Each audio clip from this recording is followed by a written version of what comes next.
So hi guys, welcome back to Reese and welcome to the first installment of a new segment we're calling the Hot Tea Panel, where I'm going to bring on different guests and we're going to discuss different hot topics. Joining me on this panel today, we have content creator, influencer, and business owner and engineer, so overall girl boss, Tamitha Looney. Hi. We have, welcome Tammy. Hi. Also welcome to the channel, photographer and owner of Sam's Photo Smart, and my dear friend, Samuel. Hey guys. And last but not least, longtime friend, attorney, and one of my personal fashion icons, Timothy Millington. Hey guys. All right, so are you guys ready to jump into the topics? Yes. All right, so our first topic. What is a feature or characteristic usually attributed to the opposite sex that you wish you had? Ladies first, Tammy. Oh wow, no, please do guys first. Like maybe that's it. Maybe it's that, y'all assume that ladies want to go first. All right, in that case, Timothy, let's start with you.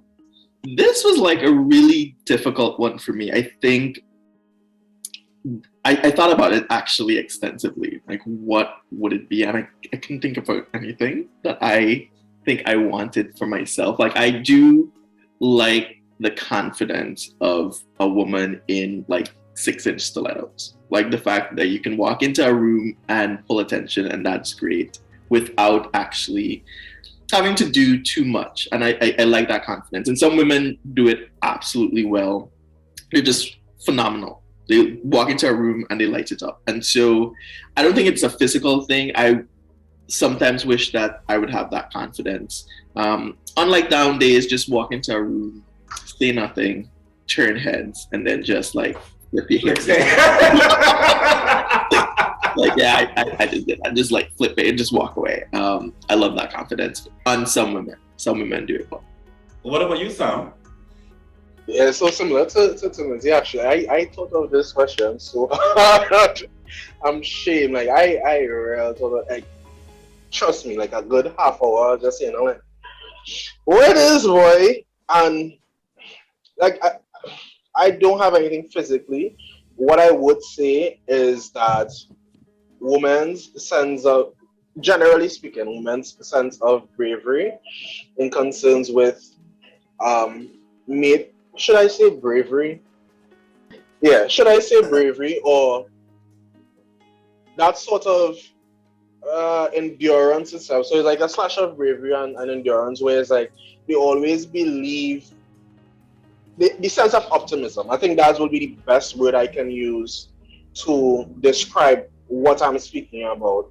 It's like a mixture of bravery and belief, but I think to encompass all those things I'm thinking about, the best word that I can think of is optimism.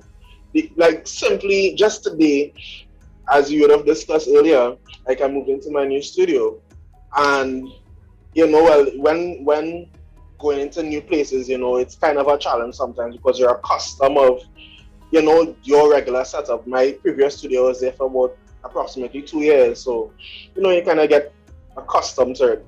And I'm only here for about a week now, and I was talking to my mom and I was trying to like figure out, okay, it's a way bigger space.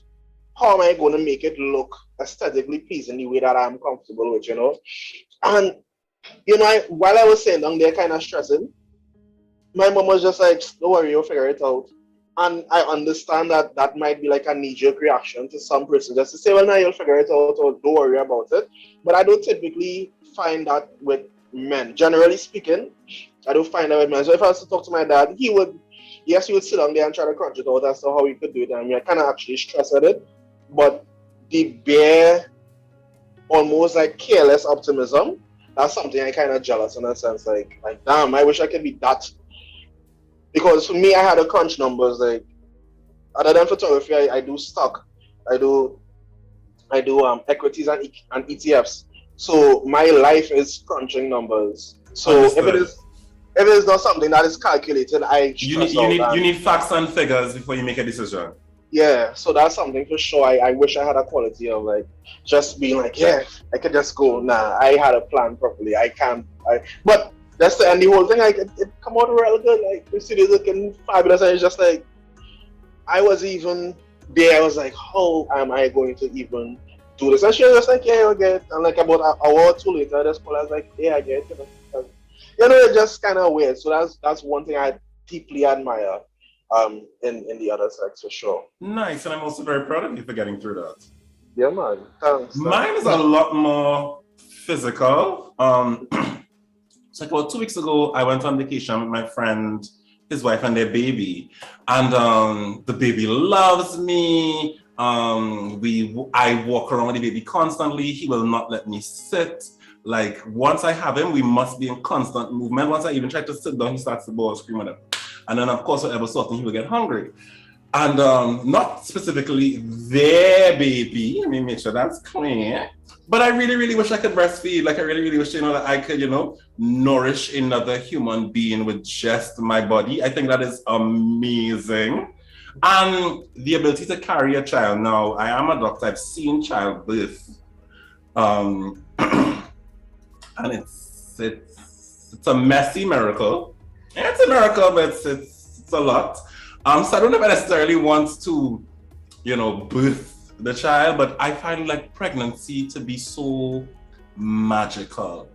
The ability to have a whole human being just growing inside you, I think is amazing. And I would love to be able to experience that privilege. Am I up now? You are up now, Tabby. Okay, so I am going to have arguably the most controversial take on this. And it's going to come from my profession. So because I am a female engineer, I'm also a female mechanical engineer. I'm always 9 out of 10 times in the only female in a room, the only female in a team. And what is a feature or something that I wish people would have is the automatic respect for a woman. And you don't get that. A lot of the times I would have a guy say exactly what I said, and that would command attention, a lot more attention than I would command if I said it myself. And it pushes me to have to be a lot more aggressive, to bring out, I don't want to say masculine qualities, but you have to be a lot more aggressive to command the same level of respect and authority. So that is something that I wish I had, because it makes your job 10 times more difficult. I mean, I have a male engineer friend, and he would say something and he would get people who work under us to move. And I would say the same thing, and I'm fighting up and I'm climbing uphill to get my team members to move. And it's not specific to them, it's probably a Caribbean problem. But that's something that I wish I have. And a lot of the strengths that y'all brought out, with the exception of you, Rian, our ability to be resilient and all those things, and to kind of fake it until you make it. It comes from that, right? It comes from you have to be confident. You have to walk into a room and know that I'm the shit. Because if you don't, your life is going to be 10 times harder. I don't have the leeway to this is a PG-13. It is not PG-13. It is not PG-13. We use that channel for big people. But I can't up. Right?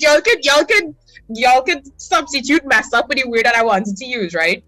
And I could, if I just have to jump on it, I could see it even in my own profession, because now Exactly. I think the statistics are like female doctors is 2 to 1.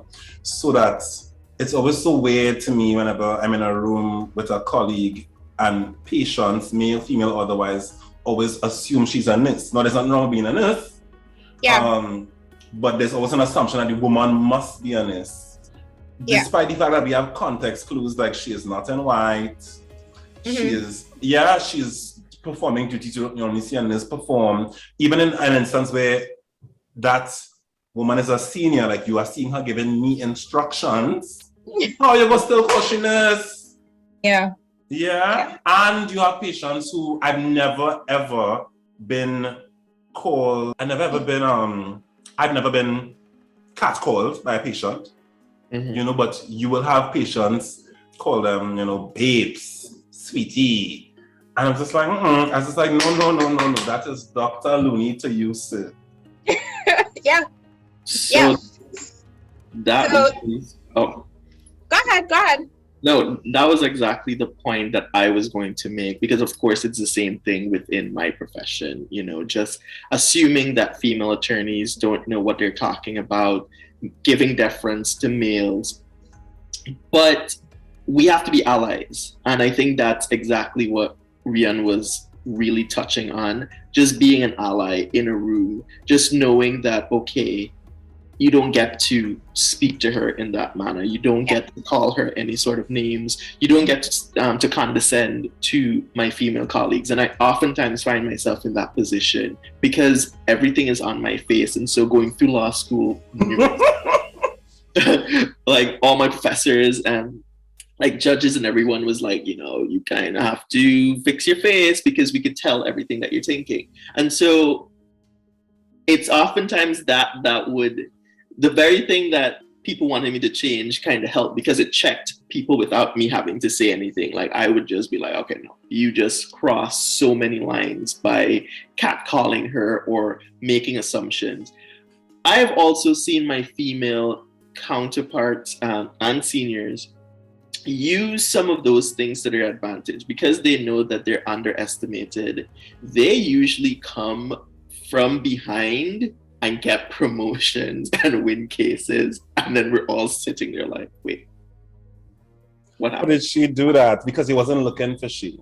And no one was Because he looking. wasn't looking for she. No one was paying attention. And so for me, everything is about turning those seemingly weak points and making it a strength. And the strength is that if everyone is going to ignore you in the room, you could just undercut everyone and just kill it, which I'm sure you already do.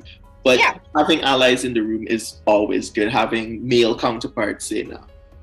I think some of the strengths that you guys highlighted, or some of the qualities or the attributes that you guys highlighted, are possibly, arguably, coping mechanisms, ways that Out of women necessity. ways that we have evolved to, just kind of like maneuver obvious obstacles that we're gonna have to face as we face daily life. So yeah, I like the point that Timothy raised, because in my job, that's something that I always advocate for. I need men to say, no, you don't get to talk to her like that. No, you don't get to, because a lot of times it happens behind my back. And you might think it's funny, but it can lead to a bigger problem. Down 2, the 3, road. 4 days. Exactly. It can lead to someone assaulting me. It could lead to someone stalking me. It can lead to a lot of problems. And something that you touched on, Rian, it can lead to someone sexually assaulting a woman from a joke. And it's something that I think we don't really think about, like how these things start, yeah, that doctor hot boy, I want to touch. And those type of conversations that are seemingly harmless, they easily plant a seed. Exactly, because you don't know who you're talking to. So I like the point that Timothy raised. We need to be allies in the room, because you really never know who you're talking to. So yeah. If I just had to jump back onto your point, Tammy, and what just made sense in what you said, in it being like an evolutionary necessity, I could see that, because if whenever I enter a room, I'm automatically respected, and confidence isn't something that I have to build, because I'm already getting the things that confidence would give automatically. Yeah. Versus in your instance, I have to build it, because it's the only way I'm going to get this thing that the 10 other men that just entered this room. I need to show you that I know what I'm talking about, and I need to command authority in how I speak, in how I walk, in everything. I don't get the opportunity to just slack. I need to show up every day looking great. I need to smile, and my English needs to be good. I just need to be on my A game all the time. And I feel like you guys could kind of understand, because there is, 2020 and the Black Lives Matter movement, they kind of brought to the fore a lot of that the Black community was facing the same thing. And I mean, to draw a parallel. Oh, the all black women, I didn't know that. Sorry. Draw a parallel. You know, we women face the same thing too. You know, you kind of like need to be on your A game. Trust You me, just need to. Yeah, you just need to. So yeah, Samuel, you're just shaking your head over there. You're just like, yeah. He agrees. No, no. The real thing is that I'm listening because my experiences are so like I really like podcasts just in general, and I like listening to different opinions and different experiences because I have like about 2 friends in the engineering industry. Both of them are mates, so I'll never hear that experience that you would have mentioned. I'm in law, similar, right? So I've never really heard like a female perspective on their experience in the workplace. I've only experienced some things, and with what you said, I attributed to what you said my experience. And the reason why I was quiet is because I was really thinking, I can't not necessarily disagree, but that's for lack of a better word, I can't disagree based on your experience because you can't invalidate somebody else's experience. I can't. That's it doesn't make sense because when she said that, I was just kind of thinking about even in my department, right? Like, my department is comprised of probably about 10 to 12 people, and it literally has like about 3 girls, right, or 3 women, and the thing, this is the difference, right? In my experience, everyone is given that opportunity, but I've literally heard more than one woman say this in my own department, is that they're not interested in the work as much, so they're not even putting in work now. Now, the reason why I bring up that is because, like, it will have times where, let's say we may have like a meeting, right? And they will call upon specific people, and it would have had an issue where they didn't call any of the women involved, and it was kind of like, well, how come you didn't call and whatever it may be. Now, the department that I work at, we are responsible for the entirety of the business. Like, as I said, stock trading, we deal with a lot of finances, and if one thing goes wrong, it's very quick to crush. We work with NYSE and NASDAQ, and the SEC is very on top of their game, so we have to be on top of our game. The point of that is, if it is that you're not interested in what you're doing, there would be no possibility, or 0 to none of a possibility of like doing the job properly. Right. Say all of that to say, they would have had an issue in people not respecting them, right, or not like valuing their opinions and stuff. So when it is that you said that, I was like, damn, they might have the same issue because that's something I heard from them. But the reason is because they don't do the work, Well, how do you know it's not the other way around? How do you know that because they feel like no one is valuing their opinion, they don't feel motivated to do their job? Because it would have started how I see it, or how it's done, like literally, it starts from a ground zero.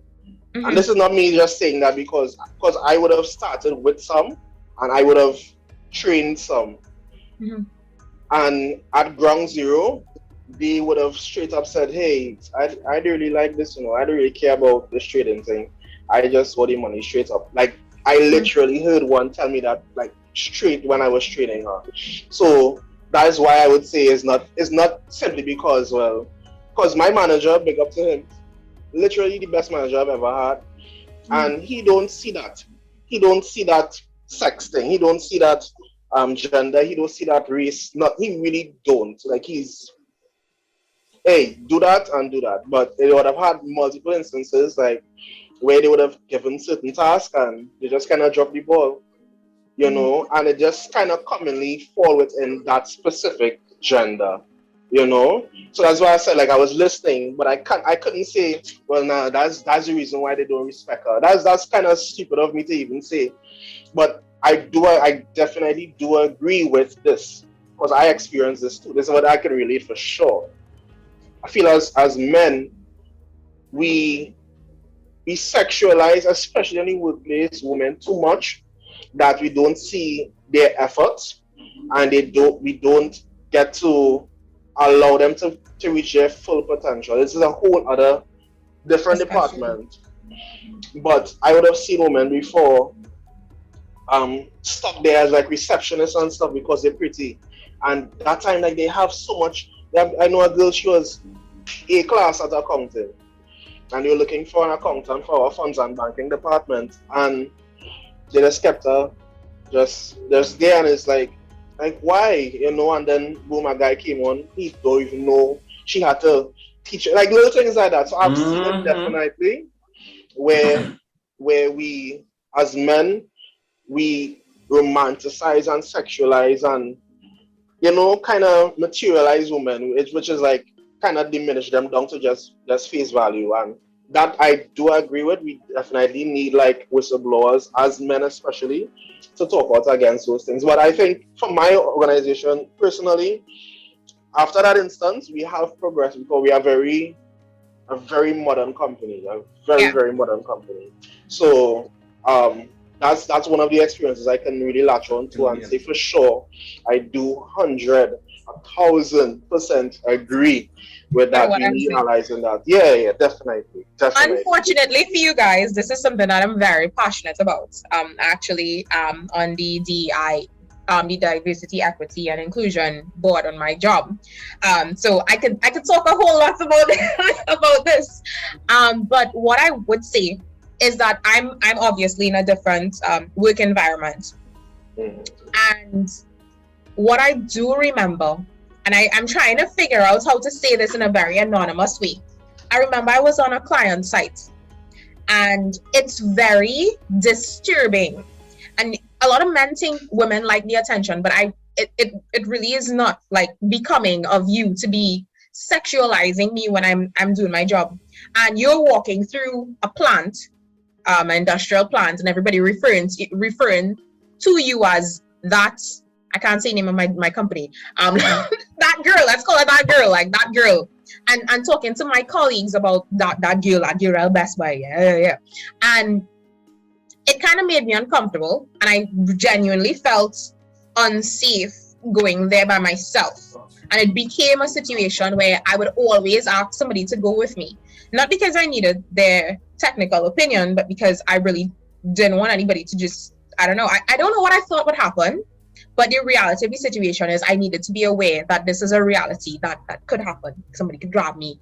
It really just takes a conversation that plants a seed in someone's head that, you know, pushes them to action.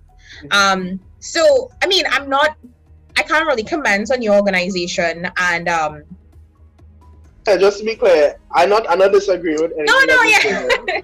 I'm just saying, I'm just answering the question as to why I was so quiet. It's just because my experience, it doesn't match up to what you would have experienced. And it's sort of not necessarily first time hearing. I'll say the first time hearing a part of your experience in terms of not necessarily like respecting that technical side, especially with the last thing that you just said. I wholeheartedly agree, because I know as a guy sometimes, what I would say in previous organizations, I might have seen different things by managers, whatnot, and listen, I just feel uncomfortable, even though he's not saying something to me. It's just like, why do you think that's okay, bro? And I mean, it had certain times where people spoke out against it, and this is shown that, so it does get the cost. But it's definitely, I think I wholeheartedly agree. Like, it needs to stop, because boundaries are for a reason, as you said. You never know where that simple joke could lead. And I am of the firm opinion it's to dead certain jokes one time. Like, I am of the firm, because you never know who does be joking. Because, you know, sometimes people joke but they're really serious. Yeah. I know, I just see that in people. Sometimes the joke, the I never watching it to see they're comfortable. And how do you react? Yeah. Thing about us, you know, old people that say they get them an inch and they take a mile. Exactly.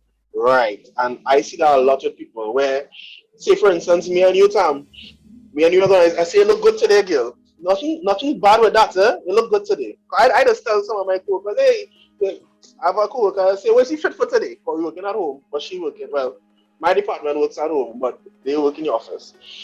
And I was like, "Was he fit for today?" Like jokingly, nothing with any sort of whatever. But I could very simply say, "Well, she good with me asking her where's her fit because she really centric, right? Like she good, she got a real dress." But anyway, and some other person might say, "Yeah, get it, your bottom look nice, girl," and she might say something like, "This is just hypothetical." She might say something like, "Well, thanks." That time, he really mean it with like, "All right, let me see how far she'll take it. Let me see how far I could like reserve and source up to see." And that's just how people are. So to me, as soon as it hit a certain, "Hey, your bottom look nice now," don't do that again. If it's us as guys, as Timothy was bringing out, sometimes I try not to jump into other person's conversations or things like that, especially like those kind of quote unquote mild things, because I've experienced before where I said something and the girl liked it. So it's like, listen, like you doesn't know. But you know she like it. She I told want me. to know if she documented that she liked it.